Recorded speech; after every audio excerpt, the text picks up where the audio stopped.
Ok, số đây từng họcnis và cùng một can video nhung mà đòn tiết ngày nay nhung miền video mũi đại trong chạy lại từ này từng họcnis xem nè để từ tại chấp đam nơi trade từ 4 đi có từ tại rồi broker đầm bay trade đầm bay châu bị sai mới nhé chẳng video mới nâng nhung nâng vào điện này từng họcnis bị lập biệt cho mua nơi không broker Ignes để nhung pra rồi ngày ní để nhung pra để dù mà hỏi đây mình pa nhà hai thế hai này từng học anh mơ nè ông PX này kháng cao mấy bạn rồi còn nơi kháng cao description nhóm bạn được này anh mở bàn là Ignes chia một phê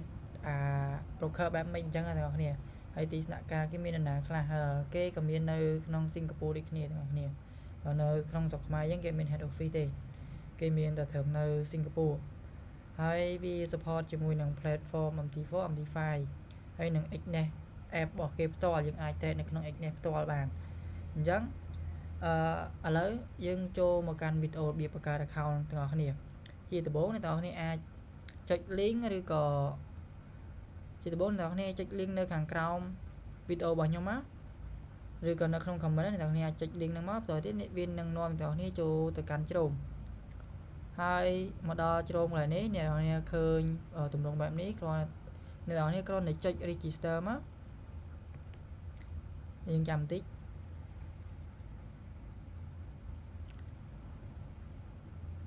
là vì mình đo là nhẹ giờ nào này mới lại này cứ cái lệnh sign in lại cứ chỉ cái lệnhประกาศ account แบบนี้để admin account เติมแต่โจเลยหรือก็เติมแต่มาโจ broker เนี่ยที่แต่อันนี้มี account ต้องจะมาเลยไปทา create an account มั้งhai cái lệnh nàyอันนี้จะdo cái tên bây giờ mất kèm một đĩa hai cái lệnh này email address giờ nào này tôi cả đặt emailมั้งemail là nhung UT hỏi là khi mơ muối trong tích nhưng đặt email UT hỏi là khi mơ muối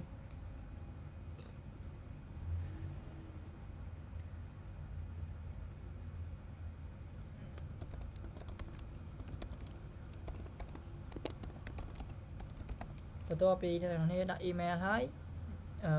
này tôi thôi cả đặt password mà đâu password này tôi khi đãแบบ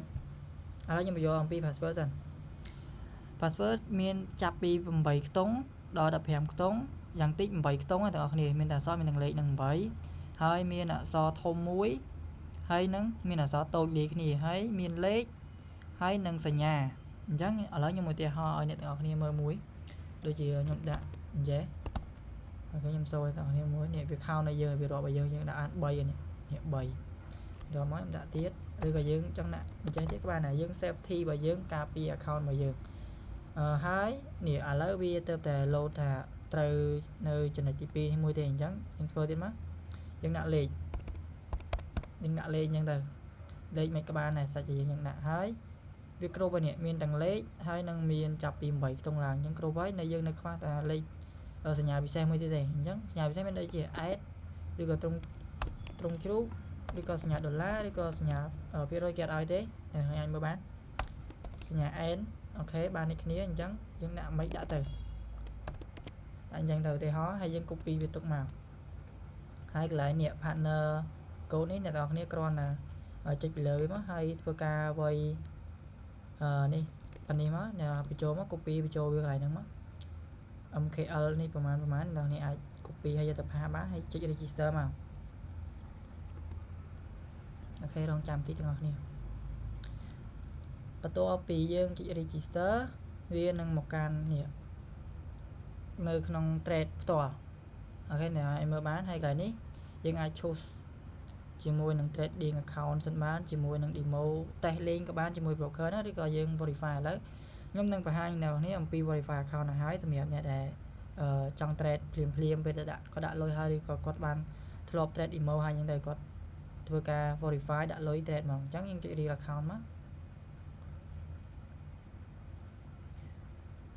ដល់កន្លែងនេះអ្នកទាំងអស់គ្នាគ្រាន់តែចុចវាថា complete profile ខាងលើនេះខាងលើតាមម៉ៅខ្ញុំទាំងអស់គ្នានេះ complete profile តទៅទៀតនេះយើងមាន3 step confirm ជាមួយ email address លេខកូដ email address របស់យើងហើយបន្តមកទៀតadd profile information បន្តមកទៀត confirm ជាមួយលេខទូរស័ព្ទឥឡូវយើង get start ហ្មងទៅ ហើយនេះយើងរងចាំIgnite ផ្ញើ record មកចូល Gmail របស់យើងដែលយើងបានដាក់មុនហ្នឹងអូខេឥឡូវខ្ញុំបាន record ហើយខ្ញុំអាចវាយបញ្ចូលបាននេះវា load queue អញ្ចឹងណាទាំងនេះឥឡូវយើងជោគជ័យមក step ហើយ step ទី1របស់យើងតមកទៀតយើងចូលធ្វើការ add profile information និយាយពីថា complete កន្លែងនេះយើងដាក់ឈ្មោះពេញរបស់យើងមកដូចជាមួយនឹងអត្តសញ្ញាណប័ណ្ណអានេះឈ្មោះ